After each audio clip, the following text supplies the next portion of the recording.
দেখি খাওঁ খাওঁ লাগিছে নি বাৰু? মন গৈছে যদি এড্ৰেছটো দি পঠিয়াব, মই দি পঠিয়াম দেই। এয়া হৈছে আমলখি খাট্টা মিঠা মুৰাব্বা।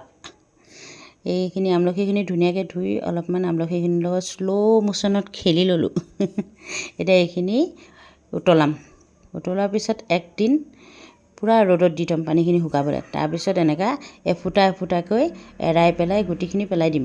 তাৰপিছত কি কৰিম জানে? এক ৰাতি চেনিত আপোনাৰ জোখমতে, আপোনালোকে যিমান খায় মিঠা সেই জোখমতে চেনি দি পেলাই গোটেই ৰাতিটো তিয়াই থ'ব। অলপমান নিমখো দিব, যদি দিয়ে দিব আৰু নিজৰ ইচ্ছামতে আৰু চেনি মই কম খাওঁ কাৰণে মই কমকৈয়ে দিছোঁ, মানে খাবলৈ মোৰ জোখৰ হৈছে আৰু। তাৰপিছত কি কৰিব জানে? অলপমান ৰিফাইন ল'ব। কিছুমানে মিঠাতেলতো বনায় দেই, মই কিন্তু এনেকুৱা টেঙা জ্বলা বনালে ৰিফাইনেই দিওঁ বেছিভাগ। এইখিনি গৰম হোৱাৰ পিছত ইয়াতে দি দিব পাঁচফোৰণ। বাকী আপোনালোকৰ খবৰ খাতি ক'ব কেনেকুৱা? জুবিন দাৰ কাৰণে সদায় লিখিব দেই, জাষ্টিছ ফৰ জুবিন গাৰ্গ বুলি, কাৰণ আমাৰ জুবিন দা আমাৰ মাজৰ পৰা নাইকিয়া হৈ গৈছে।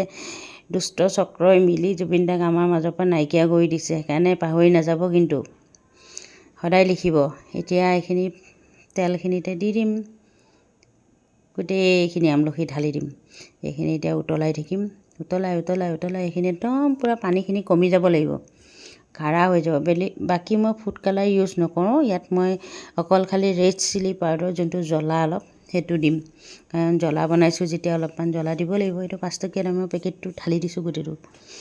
তাৰপিছত জ্বলা মিঠা যেতিয়া বনাইছোঁ যেতিয়া অলপমানতো জ্বলা দিবই লাগিব ন। কিন্তু মানুহজনে খাই বেয়া ভাল পাইছে, কৈছে বোলে মোৰ কাৰণে মানে এইটো বেষ্ট বোলে, এনেকুৱা কৈছে। বোলে একে আছে, দেখিছেনে কালাৰটো কি ধুনীয়া হৈ গ'ল।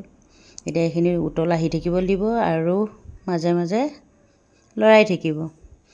বাকী আপোনালোকে মোৰ ভিডিঅ'বোৰ চাই ভাল পায় নে জনাব। যদি ভাল পায় লাইক কমেণ্ট কৰিব। লাইক কমেণ্ট কৰিলে ধৰি লওক বনাবলৈ ইচ্ছাও যায়, তেতিয়াহে ৰেচিপিবোৰ বনাব ইচ্ছা যায়, নহ'লে মন নাযায় জানেনে। এটা দুটা লাইক আহে আৰু মানে এনেকুৱা নালাগে যেন ভালেই নাপায় নেকি চাই। মুড থাকিও পিছত অহা মানে বহুতে আগুৱাই গৈছে, মই সেই জেগাতে আছোঁ। মই ফেচবুকৰ পৰা 1 টকাও কামানি কৰা নাই দেই, মোক পইচা নিদিলেও নাই, কিন্তু আপোনালোকে মানে ছাপোৰ্ট কৰিলে ভাল লাগে ন। কিবা এটা বস্তু বনাওঁ তাৰ বিনিময়ে যদি লাইক দুটামান বেছি পাওঁ তেতিয়াও ভাল লাগে, কমেণ্ট দুটামান পালেও ভাল লাগে। কমেণ্ট পালে কি হয় মানে উৎসাহ হয় ন। বাকীটো আৰু চবৰে নিজৰ নিজৰ, মই যিমান পাৰোঁ চবকে দিওঁ দেই, নিদিয়াকৈ নাথাকোঁ। মোক বহুতে কয় তুমি নিদিয়া, মই কিয় নিদিওঁ, মোৰ কমেণ্ট ডেইলি ব্লক হৈ যায়, ইমানে কমেণ্ট দিওঁ। আজিকালি এতিয়াতো মই মানুহক গুড মৰ্ণিং গুড নাইট দিয়াত থাকি মই জাষ্টিছ ফৰ জুবিন গাৰ্গ লিখাটোৱে বেছি ইম্পৰ্টেণ্ট ভাবোঁ। এয়া কথা পাতোঁতে পাতোঁতে দেখিছেনে গোটেই পানী শুকাই গ'ল, এইখিনি গোটা হৈ গ'ল দেখিছে, কিন্তু ভাঙি যোৱা নাই দেখিছেনে। ভাঙি কিয় যোৱা নাই জানে? এই এদিনতে শুকুৱালোঁ অলপ টাইম সেইকাৰণে।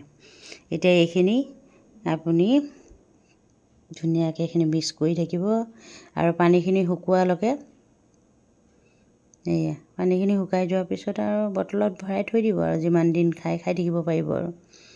দেখি মজা লাগিছে ন, খাওঁ খাওঁ লাগি গৈছে, বহুত টেষ্টি হৈছিলে খাবলৈ। বনাই চাবচোন, সৰু ল'ৰা ছোৱালীবিলাকে আমলখি নাখায় নহয়, এইটো একদম বেষ্ট বুদ্ধি। এনেকৈ বনাই দিব আৰু ইহঁতে নোখোৱাকৈ নাথাকে, চাবচোন বাতিত লৈ লৈ খাব। নহ'লে ইহঁতক আমলখি শিলিখা খুৱাবই নোৱাৰে। আমি আগতে স্কুলত পঢ়ি থাকোঁতে লগৰ ছোৱালীয়ে আমলখি শিলিখা জলফাই সদায় লৈ আহে, কিছুমানে নিমখ জলকীয়া, কি দিন আছিল অ'। আজিকালি সেইবিলাক দিন নাই আৰু। বাকী মোৰ ভিডিঅ'বোৰ চাই ভাল লাগিলে লাইক কমেণ্ট শ্বেয়াৰ কৰিব, ছাপোৰ্ট কৰিব। জুবিন দাৰ কাৰণে সদায় দোৱা কৰিব আৰু জাষ্টিছ ফৰ জুবিন গাৰ্গ সদায় লিখিব। Bye bye.